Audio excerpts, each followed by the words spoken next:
이번 주에도 성화의 교리에 대한 말씀, 은혜를 나눌까 합니다. 오늘 소개한 역대하의 말씀은 선지자 훌다가 선한 왕 요시야에게 보낸 메시지의 일부입니다. 이 본문의 앞 세 구절, 즉 23절, 24절, 25절은 훌다가 백성들에게 전하는 메시지이고, 오늘 읽은 본문 26절, 27절, 28절은 요시야 왕과 관련된 말씀입니다. 이런 일을 통해서도 우리는 하나님이 얼마나 질서를 중하게 여기는가를 알 수 있습니다. 하나님은 직접 왕과 백성에게 말씀하실 수 있습니다. 그러나 하나님은 직접적인 전달 방식을 택하시지 않으시고 선지자를 통해 말씀하십니다. 인간은 죽음을 각오하지 않고서는 그 누구도 직접 하나님을 대면하거나 음성을 듣거나 영광 앞에 설 수 없습니다. 그래서 하나님은 자신의 특별한 권능으로 옷을 입힌 대리인을 통해 말씀하시고 메시지를 전달하십니다. 마치 5만 볼트 전류를 가정에 공급하기 위해서는 중간에 변압기를 설치해야 하는 원리와 같은 것입니다. 선지자는 바로 그런 역할을 하는 사람입니다. 오늘 여러분 앞에 서 있는 저도 바로 그런 역할을 하나님께 부여받은 사람입니다. 이렇게 은혜의 하나님은 각자에게 맞는 선지자를 보내시고 무엇보다도 마음이 정직한 백성에게 합당한 말씀을 주신다는 것입니다. 다시 한번 강조합니다. 마음이 정직한 사람에게 하나님이 합당한 말씀을 주신다. 이 말씀을 꼭 기억해 주시길 바랍니다. 성경에 보면 요시야는 마음이 정직한 사람이었습니다. 여호와 보시기에 바르게 행했다라고 기록하고 있습니다. 그래서 하나님도 그에게 정직하고도 바르게 대하셨습니다. 요시야는 자기와 자기 백성에게 선포된 두려운 심판에 대해 확실히 알고 싶어 선지자인 훌다에게 사람을 보냈습니다. 요시야에게 훌다와 예레미야 같은 선지자들이 있어서 그들에게 물을 수 있다는 것이 하나님이 요시야에게 베풀어 주신 은혜다, 이런 얘기입니다. 곤란한 일이 생겼을 때, 법적인 도움을 받아야 될 때 아는 변호사가 있다는 것 얼마나 큰 힘이 됩니까? 여러분들이 신앙에 갈등을 생겼을 때 물을 만한 목사님이 없다, 그 참 곤란하지 않겠습니까? 이렇게 물을 수 있다는 것, 그것이 은혜라고 하는 것입니다. 마음이 신실한 사람들에게 하나님은 이렇게 자비를 베푸십니다. 그들의 소원에 맞는 교사들을 주십니다. 다윗 왕에게는 나단 같은 선지자가 있었습니다. 나단은 다윗에게 스승이었습니다. 세상에 불쌍한 사람이 스승이 없는 사람이라고 한 바가 있습니다. 하지만 마음이 거짓된 사람들에게는 그에 맞는 교사들이 주어져 그를 계속 최악의 상황으로 몰고 갑니다. 악한 왕 아합에게는 무려 400여 명에 달하는 선지자가 있었습니다. 그러나 그들 거짓된 선지자들은 아합을 멸망의 길로 인도하였습니다. 나아가 악한 사람은 좋은 하나님의 메신저를 만나도 그를 오히려 핍박합니다. 예를 들어서 헤롯 대왕에게는 세례 요한을 하나님이 보냈습니다. 그것은 헤롯 대왕에게 주어진 마지막 기회였는지도 모릅니다. 그럼에도 헤롯 대왕은 세례 요한의 목을 베어버렸습니다. 여기서 우리가 배워야 할 것이 있습니다. 정말 우리는 힘써 정직하고 진실해야 합니다. 정직한 마음을 가지도록 노력해야 합니다. 그러면 하나님이 우리에게 영이 바르고 정직한 사람을 만나고 보내게 하십니다. 사기꾼은 사기꾼 만납니다. 끼리끼리 어울린다는 말이 있지 않습니까? 마음이 거짓되면 하나님은 거짓 교사를 보내주십니다. 그들은 하나님 뜻대로 가르치지 않고 사람의 뜻에 영합하도록 우리를 인도합니다. 우리의 정욕을 부추기고 우리가 멸망의 길에 들어서도록 유도합니다. 이단에 속한 거짓 교사들이 바로 이와 같은 자들입니다. 그들은 새치 혀로 거짓 교리를 가르치고 사람의 자들을 마수의 길로 유혹합니다.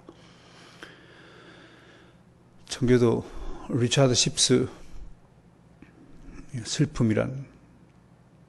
개혁이라는 자그마한 책을 이번 여름 휴가 때 읽었습니다. 재미난 구절이 있더군요. 이런 거짓 교사들은 지옥에 갈 때에도 화장하고 반듯하게 옷을 차려입고 간답니다. 얼마나 멋진 말입니까? 여러분, 우리 주변에 그럴듯하게 보이는 좋은 차 끌고 다니고 좋은 옷 입고 다니고 어쩌면 지갑도 그렇게 멋진 지갑들을 손에 다 움켜쥐고 시계도 막 꽤 나가 보이는 것들을 차고 다니면서 머리에 기름칠 바르고 요즘엔 또 남자들도 화장을 하나 봅디다. 그렇게 꾸미고 다니지만 그들이 지금 어느 길로 가고 있는 줄 아세요? 자기들이 지금 어느 길로 가고 있는가를 안다면 그런 어리석은 행위, 겉을 꾸미는 행위가 아니라 내면을 장식하는데 좀 더 신경 쓰지 않을까 생각을 해봅니다. 무엇보다도 이런 자들은 교만합니다. 제가 보기엔 가장 교만한 자는 하나님 말씀만으로 충분치 않다고 여기는 자들이라고 보입니다. 하나님 말씀 그건 쾌쾌묵은 옛날 말이다. 옛날 고전에 있는 이야기지 나하고 관계가 없다. 하나님 말씀 너무 단순하다. 이 복잡한 세상에 살아가기엔 별로 도움이 안 된다고 생각하고 자꾸 자신의 말을 오히려 하나님 말씀보다도 유명 인사들이 말을 더 좋아합니다. 명언이라고 답시고 말씀들 추가하여 계속 조작합니다. 그들은 더 많은 제사, 더 많은 의식을 개발합니다. 지금 드리고 있는 우리 개신교회의 예배는 너무 몸이 건조하다. 이걸 좀 사람들을 감동시키기 위해서 뭔가 기법을 개발하고 쇼비즈니즘을 좀 도입하여서 사람들을 좀 재밌게 만들자. 그런 자들입니다. 여러분, 하나님은 우리를 정확하게 아십니다. 우리가 얼마나 죄인인가를, 우리가 얼마나 죄 짓는 것을 좋아하는 작자인가를 하나님은 정확하게 아십니다. 그래서 이런 예배를 주신 것입니다. 이런 예배, 이런 의식 외에 다른 것을 더하지 말라라고 우리에게 못 박아 강조해 두신 것입니다. 그러나 그들은 더 많은, 더 좋은 것들을 개발하고자 애를 씁니다. 그 위에 앉아서 그들먹거리고 통치자로 군림합니다. 그들의 자세는 건방지고 그들의 마음은 완고함으로 가득 찼습니다. 자신은 무한 존재임을 과시하십니다. 그런데 오늘 소개한 요시야는 어떻습니까? 오늘 하나님 앞에서 선 요시야의 반응을 천천히 보면서 성화의 은혜가 한 개인에게 어떻게 적용되는가를 살피고자 합니다. 첫째, 요시야는 하나님의 말씀을 들었다라고 하였습니다. 이 말이 그다지 중요치 않아 보이십니까? 아닙니다. 말씀이 귀에 들리는 것이 복입니다. 아무리 들으려 해도 들리지 않는 귀가 있습니다. 하나님의 택하심을 받지 못한 자들은 영적인 귀머거리들입니다. 그래서 그들의 귀에는 하나님의 말씀이 들리지 않습니다. 하나님의 택함을 받지 못하였다거나 하나님의 은혜가 임하지 않았다거나 성령께서 외적인 조명함이 없다거나 소명이 없다거나 하는 자들 다 신학적으로 다 같은 의미 있죠. 이런 자들은 아무리 하나님의 말씀을 들려주어도 들리지가 않는다고 하는 것입니다. 그러므로 당연히 그들에겐 믿음이 은혜의 선물로 주어지지 않는 것입니다. 여러분, 하나님의 말씀이 귀에 들리십니까? 바로 여러분들이 복을 받은 자들입니다. 두 번째, 요시야는 마음이 연약하였다고 오늘 본문 말씀은 말씀하고 있습니다. 이 연약하였다라는 말씀은 두 가지 뜻을 가지고 있습니다. 첫 번째, 연약한 마음은 늘 민감합니다. 민감하다는 것은 생명에 대한 감각을 가리킵니다. 모든 생명체는 생명이 있고 생명을 보존하려는 감각이 있습니다. 그러므로 생명을 보존하는 일에 모든 생명체는 민감하게 반응합니다. 생명이 없는 것, 죽은 것은 발로 걷어차도 움직임이 없습니다. 민감함이 없습니다. 하나님은 인간의 생명을 보존하시고자 인간 안에 두려움과 사랑 같은 감정을 심어 두셨습니다.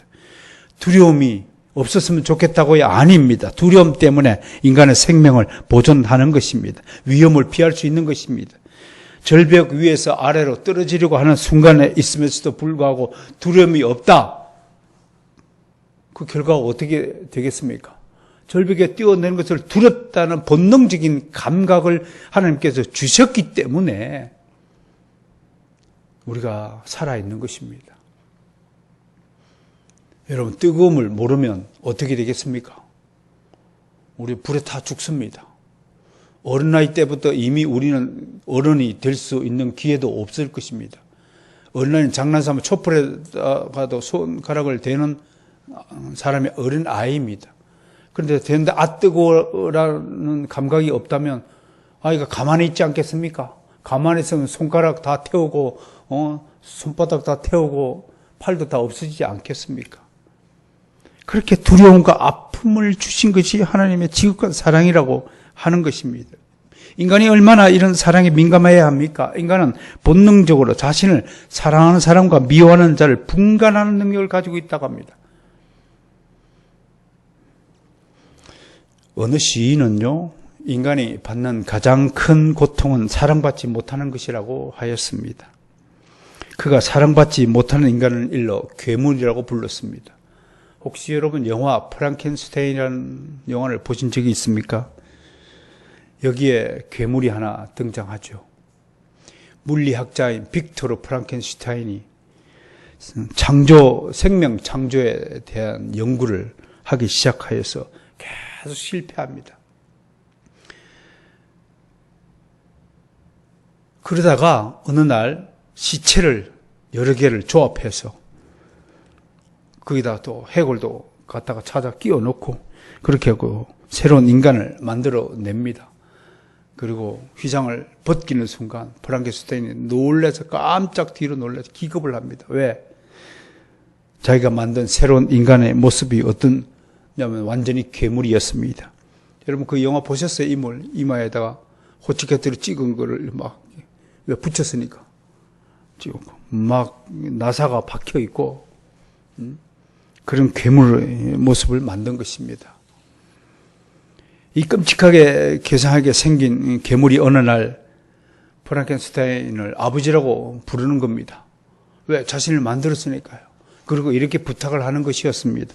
아버지, 나 너무 외로우니까 사랑하는 여자를 하나 더 만들어 달라고 부탁을 하는 것입니다. 프랑켄슈타인은 기가 막히듯한 표정을 지으면서 이런 지하에 괴물의 요청을 거절하고 발로 걷어차버립니다. 너 같은 자가 어떻게 사랑을 하겠느냐. 괴물이 너무나 큰 상처를 입었습니다. 그는 아버지에게 복수를 하기로 결심하게 되죠.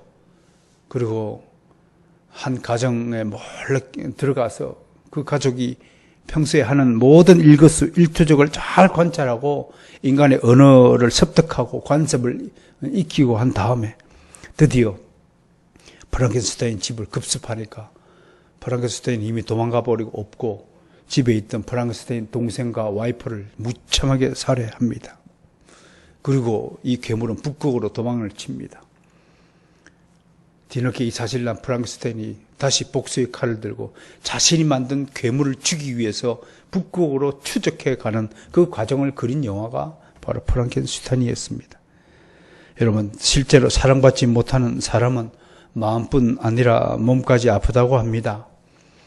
그리고 사랑받지 못하는 사람의 촉수는 극도로 예민해진다 합니다. 이 털만 건드려도 온몸이 찌릿찌릿하고 아프다고 합니다. 이것이 오래도록 방치되면 상상을 초월하는 피해의식 속에 지옥 같은 생활을 하게 된다고 하는 것입니다. 여러분, 사랑하는 일에 민감해지는 성도가 되시기를 주의 이름 축원합니다. 두 번째, 연약한 마음은 부드럽고 여린 마음으로 하나님 자녀의 초자연적 성품의 하나라고 할 것입니다. 본래 우리 마음은 돌같이 딱딱하게 굳어 있는 것입니다. 특히 세상 일에는 아주 밝은 지식을 갖고 있으면서도 반면에 영적인 일에는 매우 완고하게 저항하는 마음을 가지고 있습니다. 실상 오늘 대한민국 정부에서 결정한 방침에 우리가 순응하고 따르고 있지만 미사와 법회는 정상적으로 드린다고 합니다. 우리 교회 예배만 지금 금지하고 있다고 하는 것입니다. 불공평한 처사라고 여겨진다 하더라도 이런 일들을 통하여서 여러분 깨달아야 될 것이 있습니다.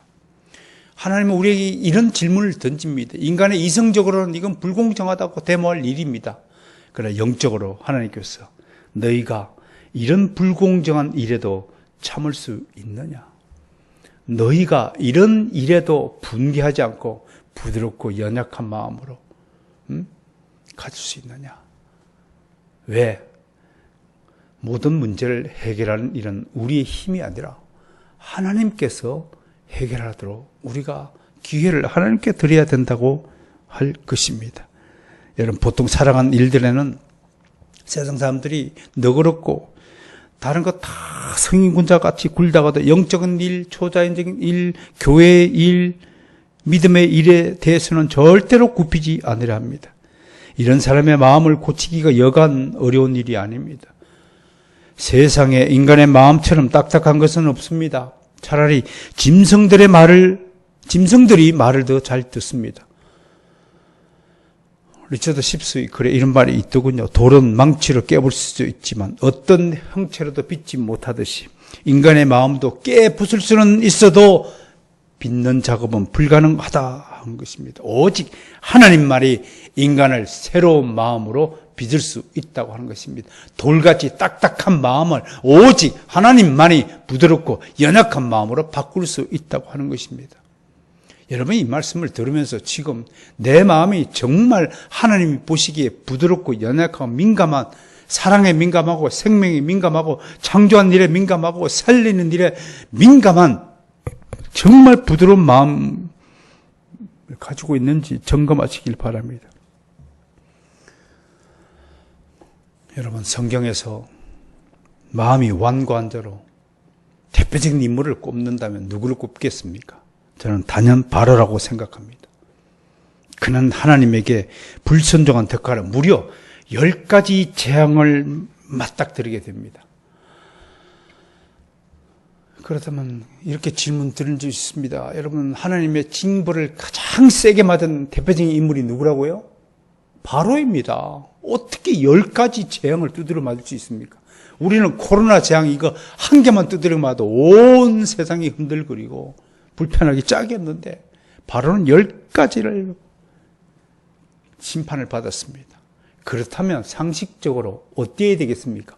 전지전능한 하나님으로부터 벌을 받았으면 0.1개만 받아도 우리는 무릎 꿇고 회개해야 합니다. 근데 바로는 어떤 줄 아십니까? 그 정도 혼이 났으면 바로가 마음을 고쳐먹었습니까? 아니요. 그는 오히려 재앙을 겪고 난 뒤에 10배나 더 완고해졌습니다.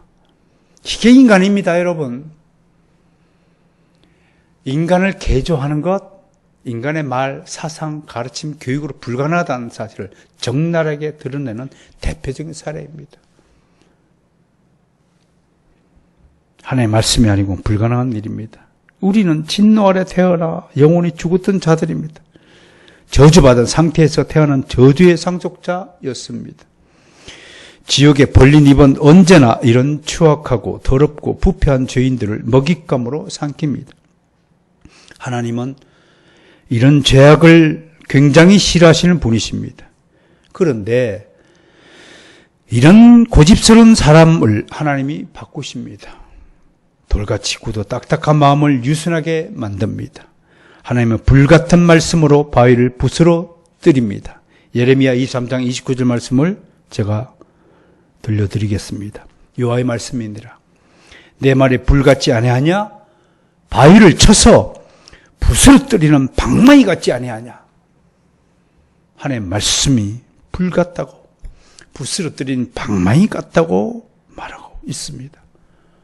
만약 하나님의 말씀이 임했음에도 그 마음을 돌이키지 아니하고 계속 고집을 부린다면 그는 여전히 어둠 속에 거하는 자요 거듭나지 못한 자로 여겨야 할 것입니다.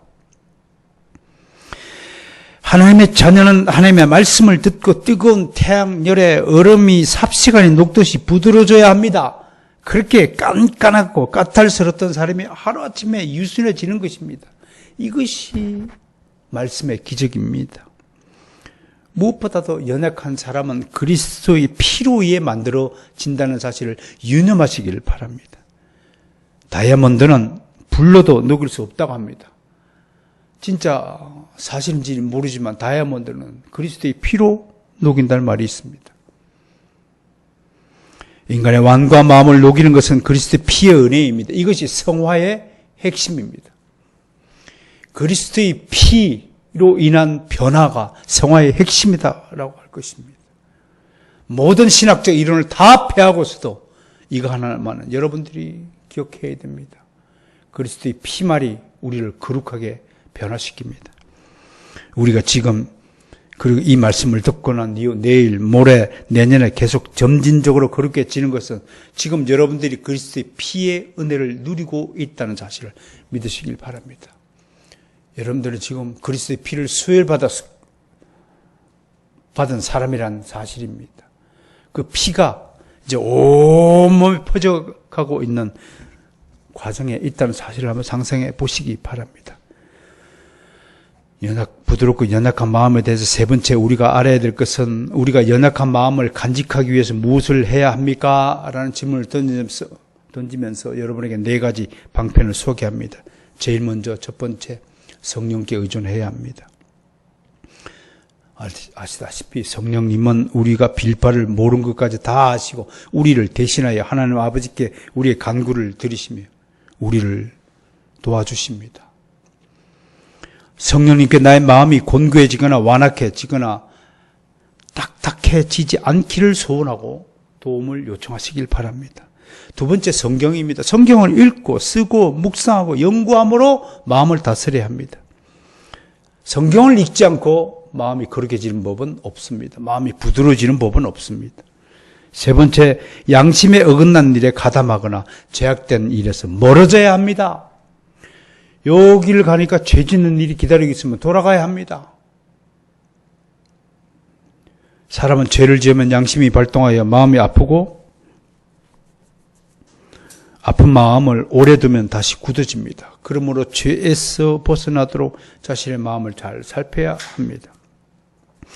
무엇보다 돌이킬 수 없는 중대한 죄, 큰 죄를 범하지 않도록 해야 합니다.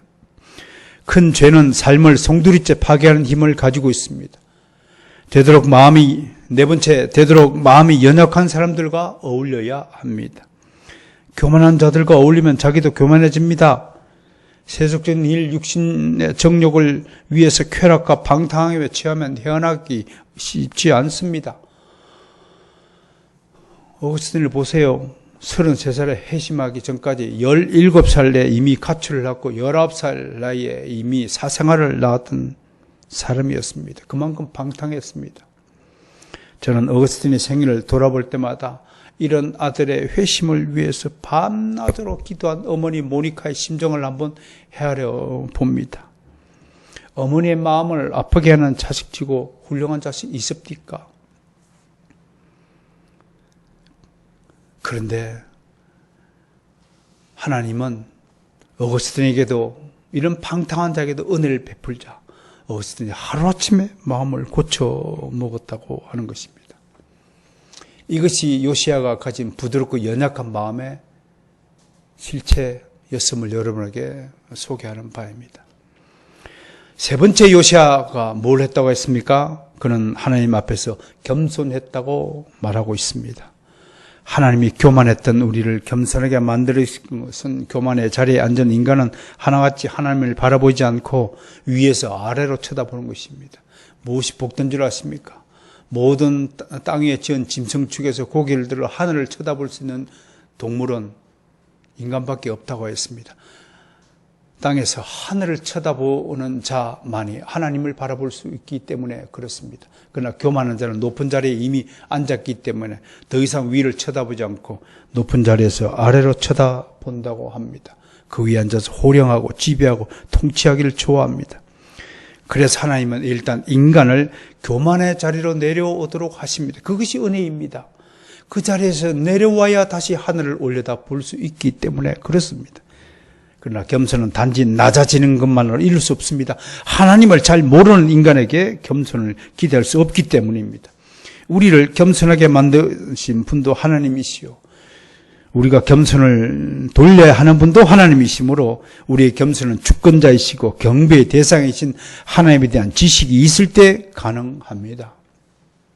우리 속담에 벼는 익을수록 고개를 숙인다고 했듯이 진정으로 겸손한 사람은 하나님 아는 지식이 충만한 사람에게서 발견되어집니다. 무지한 자는 절대로 겸손해질 수 없습니다. 그러므로 우리는 무지에서 출발한 사실을 인정하면서 오늘도 하나의 지식을 더해가는 그런 충만한 하루가 되기를 소원합니다. 네 번째, 요시야는 옷을 찢었다고 하였습니다. 여러분, 옷에는 여러 가지 기능이 있죠. 알몸을 가려주죠. 죄인은 자신의 알몸이 드러난 것을 회피합니다. 알몸은 자신의 칩으로 여깁니다. 선악과 사건 이후 부끄러움을 알게 된 인간을 위해 하나님이 옷을 만들어 주신 것입니다. 그런 옷을 찢었다는 것은 자신이 하나님 앞에 부끄러움을 당해도 개의치 않겠다는 결연한 순종의 표시입니다. 우리가 옷을 입었으므로 우리 알몸이 드러나지 않는 것이 하나님의 은혜입니다.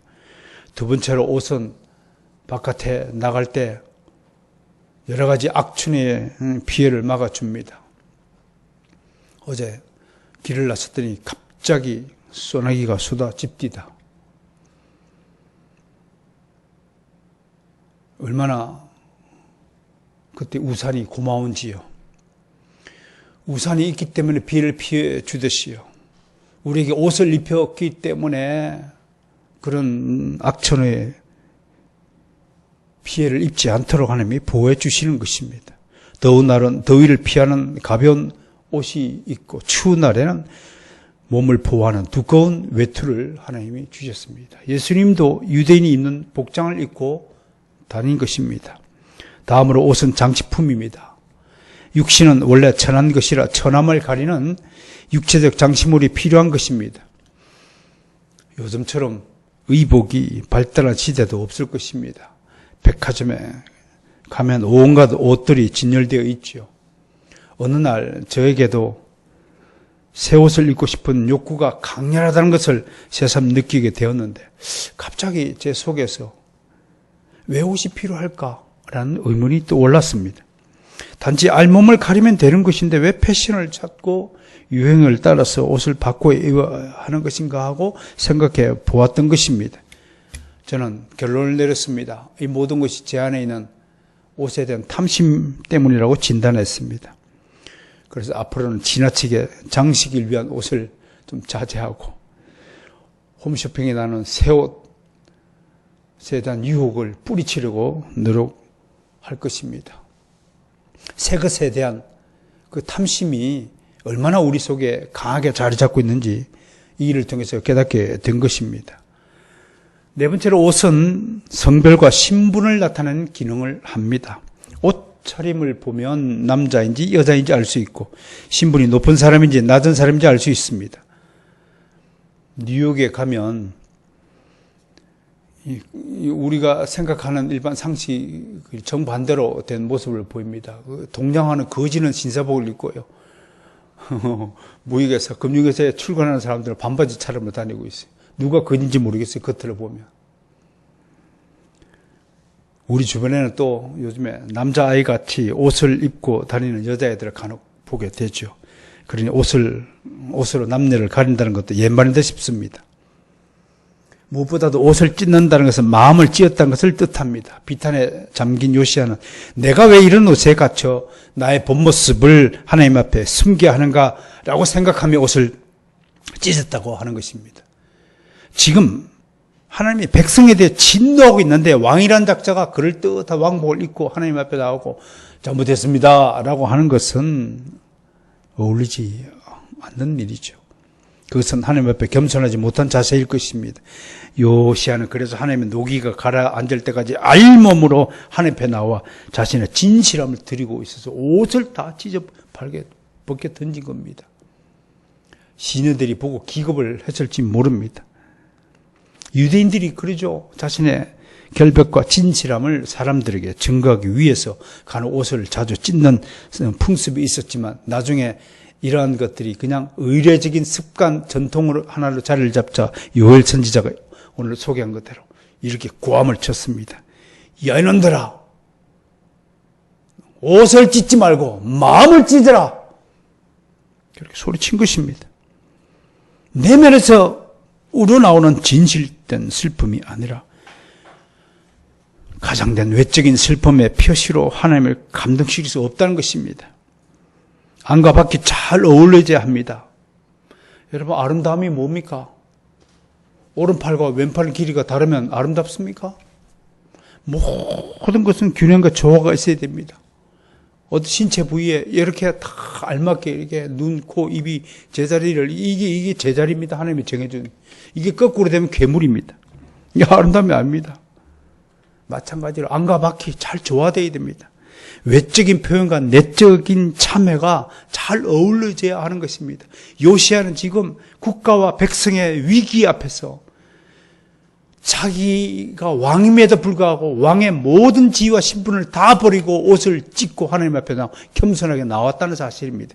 이것 때문에 오늘 제가 여러분에게 성경에서 가장 성화에 모범된 인물로서 요시아를 여러분 대표적 사례를 소개하는 것입니다. 어느 시인은 마음에도 없이 고개를 숙이는 갈대를 보고 겸손에 신용만 한다고 노래했습니다.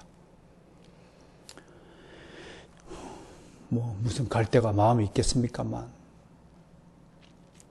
겸손한 척 하는 것이 아니라 내면에서 우러나는 진실한 참회가 있어야 될 것입니다. 저는 이런 코로나 시대를 맞이해서 한국 교회가 정말 이런 진실한 내면의 참회를 가지기를 원합니다. 다섯 번째 요시아의 행위가 뭐였습니까? 통곡을 했다고 하였습니다. 하나님의 일에 민감하고 마음이 부드럽고 유순하며 겸손한 사람은 먼저 자신의 죄악에 대해 슬퍼합니다. 너 때문에 내가 화가 나는 것이 아니라 나의 부족함, 나의 죄악, 나의 이 정말 완고한 마음, 나의 이 교만한 것, 이것 때문에 슬퍼해야 됩니다.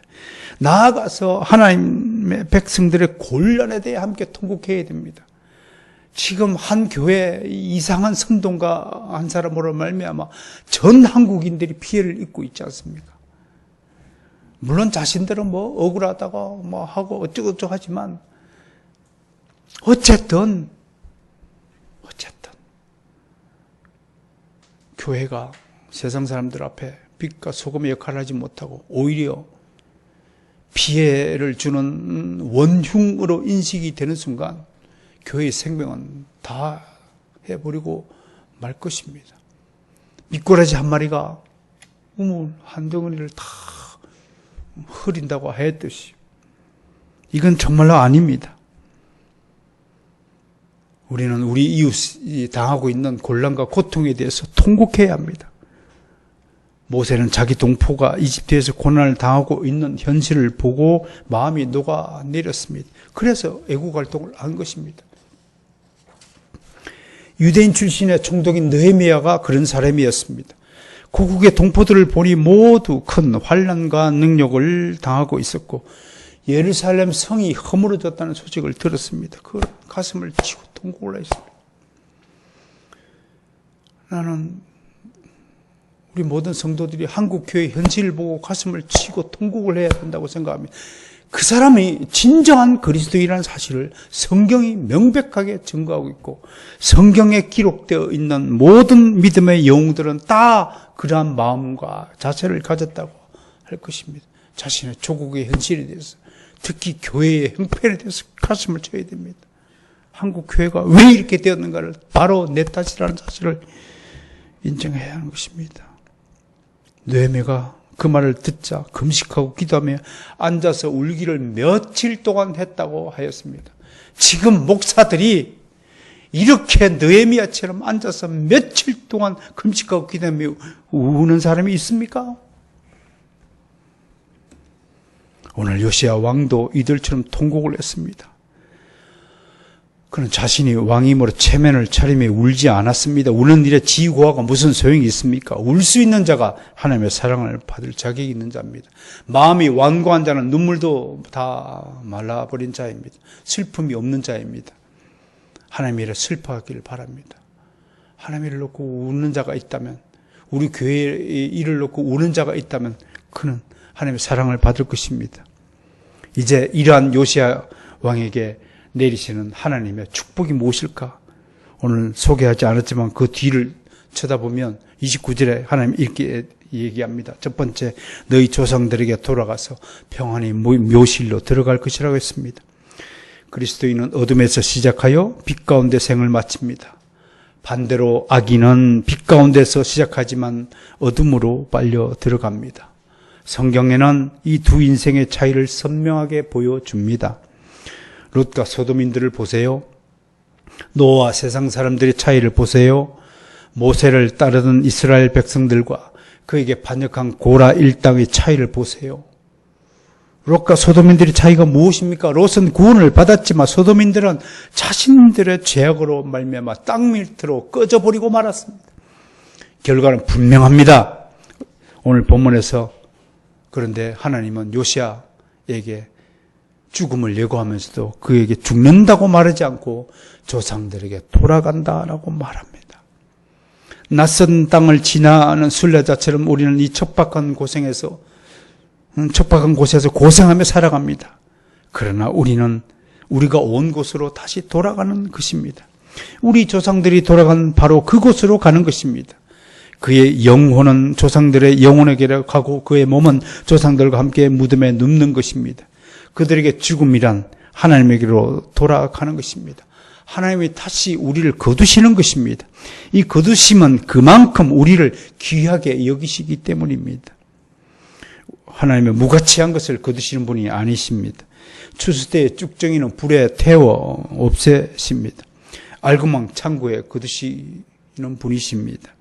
모든 그리스도인이 천하보다 귀한 존재이기에 그리스도의 핏값이라는 값비싼 대가를 치르고 사신 존재이기 때문에 하나님 우리를 창고에 거두어 들이신다는 사실을 믿으시길 바랍니다. 평안의 조상의 묘실로 들어간다. 하나님의 품에 안긴다는 사실을 이렇게 문학적으로 표현한 것입니다. 두 번째, 요시야 왕이 주시는 축복이 뭐냐? 앞으로 나라와 백성에게 닥칠 재앙을 보지 않을 것이라고 했습니다. 여러분, 역대하를 읽으면 사실상 요시야는 편안한 가운데 죽지 못했습니다. 그는 어디서 죽었습니까? 바로와의 군대와 전쟁터에서 죽었습니다. 전사했습니다. 적들의 창에 찔려서 피를 흘리며 죽은 것입니다. 그것을 어떻게 평안한 죽음이라고 말을 할 수 있습니까? 28절에 보니 하나님은 분명히 평안히 돌아갈 것이라고 말씀을 했는데 여기에 이의를 제기하는 사람들이 있지요. 그런데 생각해 보세요. 요시야보다도 더 비참한 죽음이 즐비합니다. 죽고 싶어도 죽지 못해 사는 분들의 고통을 아십니까? 밤마다 죽여달라고 지금도 병실에 벽을 머리를 치는 사람들이 있습니다. 고통의 신음소리 속에서 밤새 끙끙 앓는 사람이 있습니다. 어떤 면에서는 돌연사가 질질 끄는 죽음보다 낫습니다. 한 번 죽는 것이 여러 번 죽는 것보다 낫다는 말이 있습니다. 어떤 할아버지가 죽어서 장례를 치르고 집에 돌아오는데 밤이 되니까 문을 열고 물증이 살아서 들어오니까 깜짝 놀랐다고 하지 않습니까? 그래서 1년 동안 잘 살다가 다시 죽었는데 이번에 아들이 장례식을 치르고 어머니 아버지가 다시 돌아오면 어떻게 합니까? 그랬더니 할머니가 하신다는 말씀이 염려하지 마라. 이번에 관을 거꾸로 묻어놨단다. 응? 하는 우스갯소리가 있습니다. 요시야 죽음의 위로가 뭔 줄 아세요? 요시야는 한 번에 죽었습니다. 그리고 요시야에게 임한 진짜 복이 뭔 줄 아세요? 이 죽음으로 요시야가 죽은 다음에 일어난 일들을 쳐다보시면 35장에 보면요. 나라와 하나님의 교회가 망했습니다. 그리고 요시야 아들들은 다 포로로 끌려가지고 죽임을 당하거나 눈알을 뽑혀 나가는 치욕을 당했습니다. 고통을 당했습니다. 요시야는 그런 험한 꼴을 보지 않았습니다. 하나님의 성전은 무너졌고 대신 우상들이 들었었습니다. 만약 그가 살아서 이 모든 재앙들을 보았다면 그것이야말로 그에게 죽음보다 더 큰 악몽이었을 것입니다. 우리도 교회가 망하기 전에, 망하지 않겠지만 교회가 더 핍박당하기 재앙을 보지 않게 해달라고 기도해야 할 것입니다. 그런데 여기서 한 가지 더 첨언할 것은 요시야의 죽음은 한편으로는 하나님의 심판의 대가라고 하는 사실입니다. 왜? 그는 이집트 왕 느고와 싸우러 가지 말라는 하나님의 말씀을 어기고 의분으로 전쟁을 벌여서 자기 힘으로 나라를 구하겠다고 나섰기 때문에 하나님에 대한 징계가 떨어지는 것입니다. 이와 같이 우리에게도 자비와 고난이 동시에 임할 수 있습니다. 하나님은 하나의 죽음을 통해 요시야의 어리석음을 징계하신과 동시에 그에게 겸손의 상을 베푸셨습니다.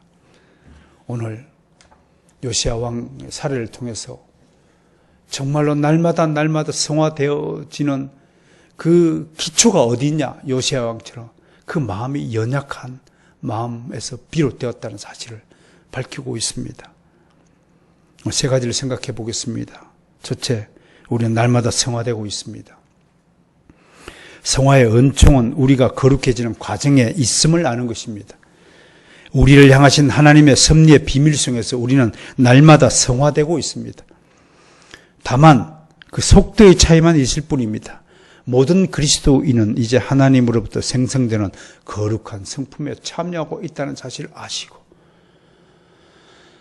좀 속도가 더디어 보이는 사람들을 좀 너그러운 마음으로 기다려주는 그런 포용력을 가지시길 바랍니다.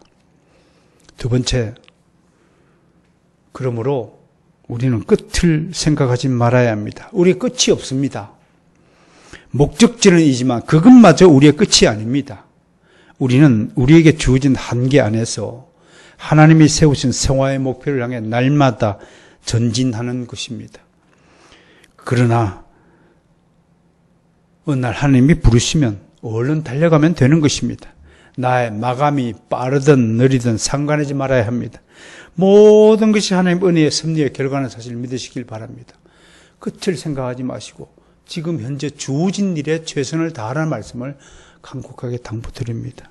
마지막으로 그럼에도 불구하고 우리는 하나님을 어떻게 하면 닮을 것인가를 연구해야 합니다. 오늘 요시야 왕은 한창 젊은 나이인 39살 나이로 전사했습니다. 하나님께 돌아갔습니다. 사람의 입장에서는 너무 빨리 갔다고 생각할지 모릅니다. 그러나 오래 산다고 다 좋은 것이 아닙니다. 건강하고 거룩한 모습으로 하나님의 닮아가는 모습으로 오래 사는 것이 더 중요합니다. 몇 살이냐고 묻지 말고 얼마나 하나님을 닮아 있느냐고 물으시길 바랍니다. 이것이 성화의 축복임을 다시 한번 선포합니다. 사랑하는 성도 여러분, 바로선 개혁교회 성도 여러분, 이번 한 주간도 하나님을 닮아가는 성화되는 한 주간의 삶이 되기를 주님의 이름으로 축복합니다.